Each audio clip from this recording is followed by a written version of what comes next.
Bismillahirrahmanirrahim. Assalamualaikum warahmatullahi wabarakatuh. Yang terhormat Ibu Ulfa Lutfiana Sari MPD selaku dosen mata kuliah praktikum KRSO dan teman-teman yang berbahagia.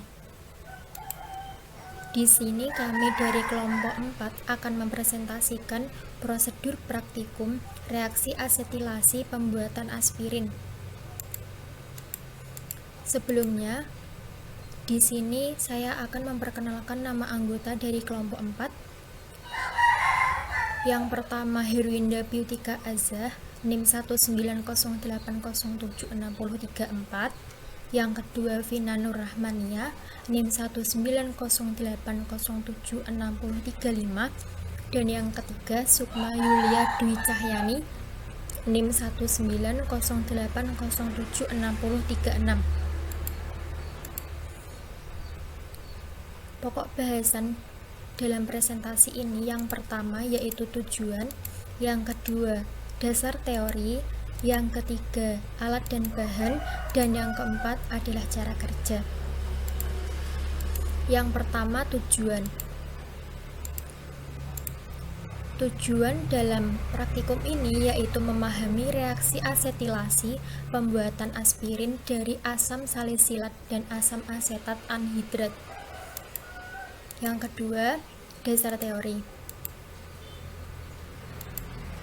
Teori yang mendasari praktikum ini adalah asam asetil salisilat atau lebih dikenal aspirin digunakan sebagai penghilang rasa sakit dan obat penurun panas.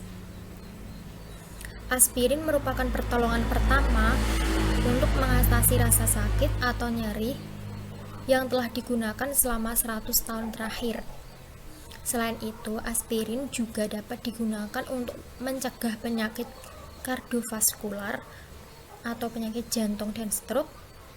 Selain itu, sudah banyak penemuan aspirin yang digunakan untuk pencegahan kanker usus besar, kanker payudara, kanker prostat, kanker paru, Alzheimer, dan penyakit lainnya. Dapat dilihat pada gambar, ini adalah proses pembuatan aspirin, di mana aspirin adalah senyawa turunan dari asam salisilat. Asam salisilat memiliki rumus molekul C6H4 COOH berbentuk kristal kecil berwarna merah muda terang hingga kecoklatan yang memiliki berat molekul 138,123 gram per mol dengan titik leleh 156 derajat Celcius. Asam salisilat ini mudah larut dalam air dingin, tetapi tetap melarutkan dalam keadaan panas. Nah, di sini itu asam asetat anhidrat sebagai sumber gugus, H2SO4 ini sebagai katalis, di mana H2SO4 atau asam sulfat ini memiliki sifat higroskopis dan berfungsi sebagai penyerap air. Ini nanti dalam proses pembuatan aspirin ini disebut proses asetilasi, di mana proses asetilasi adalah proses pergantian atom H pada gugus OH dan asam salisilat dengan gugus asetil. Nah, ini nanti kan ini OH gugus OH, ini nanti H pindah ke sini, terus COCH3 ini pindah ke sini. Nah, hasilnya dapat dilihat ini aspirin plus asam asetat.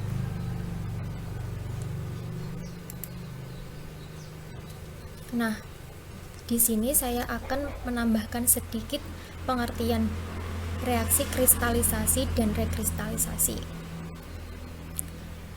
Kristalisasi adalah salah satu proses pemurnian dan pengambilan hasil dalam bentuk padat. Sedangkan rekristalisasi adalah teknik pemurnian suatu zat padat dari campuran atau pengotornya yang dilakukan dengan cara mengkristalisasi kembali zat tersebut setelah dilarutkan dalam pelarut yang sesuai atau cocok.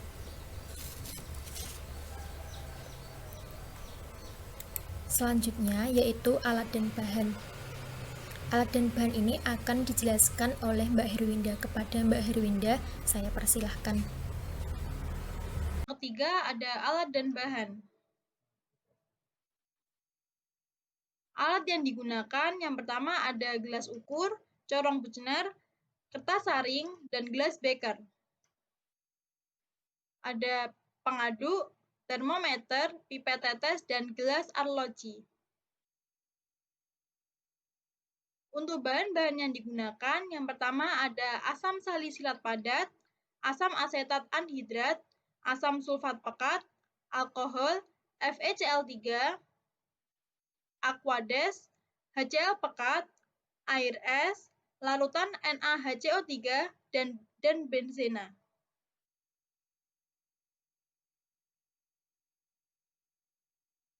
MSDS dari setiap bahan yang digunakan. Yang pertama yaitu MSDS dari asam salisilat padat.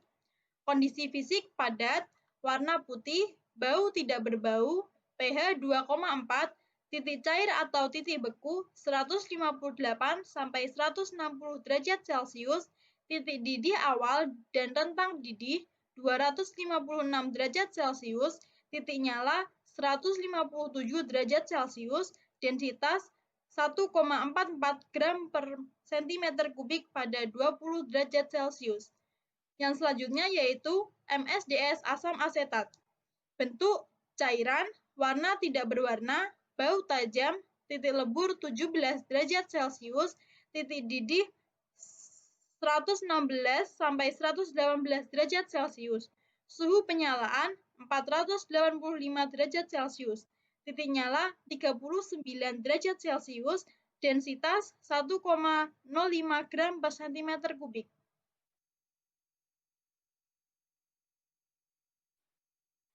Yang selanjutnya yaitu MSDS asam sulfat. Bentuk cairan, penampilan jelas berwarna, cairan berminyak. Bau tidak berbau, pH 0,3, densitas 3,38 gram per cm kubik, titik didih 340 derajat Celcius, pembekuan atau melting point 10,35 derajat Celcius, kelarutan dalam air tercampur penuh, berat molekul 98,0716, titik lebur 10 derajat Celcius, viskositas 26,7. Untuk MSDS alkohol, bentuk cairan, warna tidak jelas tidak berwarna, pH netral, titik didih 78,5 derajat Celcius atau 173,3 derajat Fahrenheit, titik lebur negatif 114,1 derajat Celcius atau negatif 173,4 derajat Fahrenheit. Tekanan uap 5,7 kilopascal. Yang selanjutnya yaitu MSDS besi 3 klorida.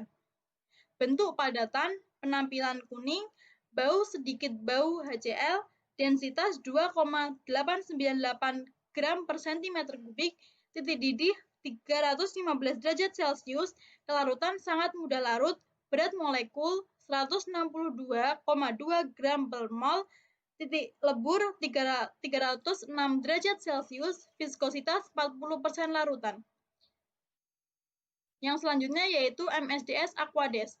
Keadaan fisik cair, bau tidak berbau, rasa tidak berasa, berat molekul 8,02 gram per mol, warna tidak berwarna, pH 7 atau netral, titik didih 100 derajat Celcius atau 212 derajat Fahrenheit, berat jenis 1, tekanan uap 2,3 kilopascal, densitas uap 0,62.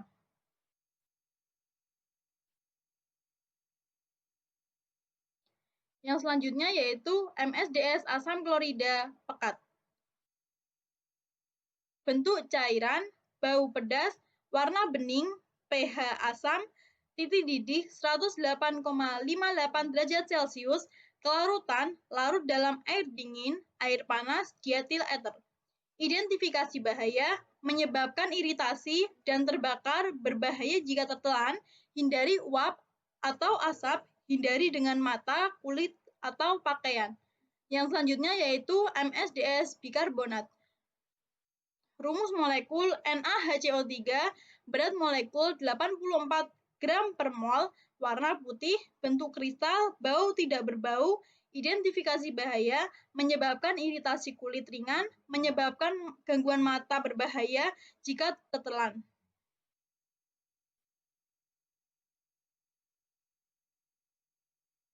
Yang selanjutnya yaitu MSDS benzena. Bentuk cairan, titik leleh 5,5 derajat Celcius, titik didih 80,1 derajat Celcius, rumus molekul C6H6, berat molekul 78 gram per mol, identifikasi bahaya, bersifat karsinogenik, mutagenik, mudah terbakar, iritan, dan toksik, menimbulkan iritasi pada mata, kulit, mengakibatkan kanker, dan kerusakan gen. Selanjutnya yaitu cara kerja. Percobaan pertama yaitu pembuatan aspirin. Langkahnya yang pertama yaitu ditambahkan 9 ml asam asetat anhidrat dan 5 tetes asam sulfat pekat ke dalam 5 gram asam salisilat kering, lalu diaduk sempurna. Langkah yang kedua yaitu campuran dipanaskan pada suhu 50-60 derajat sambil diaduk selama 15 menit, lalu didinginkan.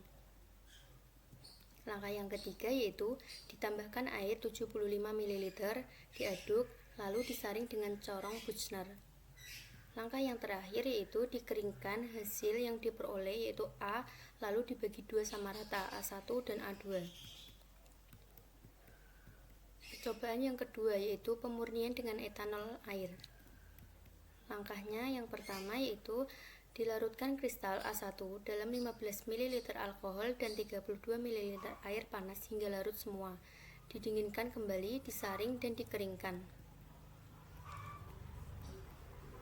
Percobaan yang ketiga yaitu pemurnian dengan NaHCO3.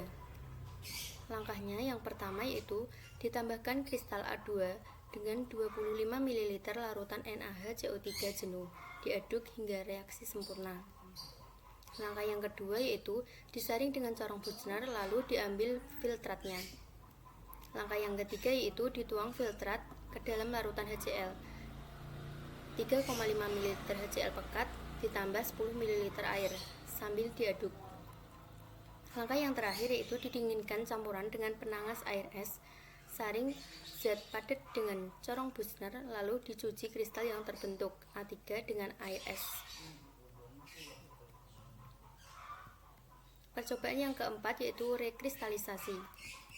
Langkahnya yang pertama yaitu dilarutkan kristal A3 dengan benzena sesedikit mungkin yang panas, dipanaskan dengan penangas air. Selanjutnya disaring lalu didiamkan filtrat pada suhu kamar. Yang kelima yaitu analisis hasil. Langkah yang pertama yaitu diambil sedikit kristal A, A1 dan A2, lalu masing-masing dilarutkan ke dalam alkohol dan ditambahkan FeCl3.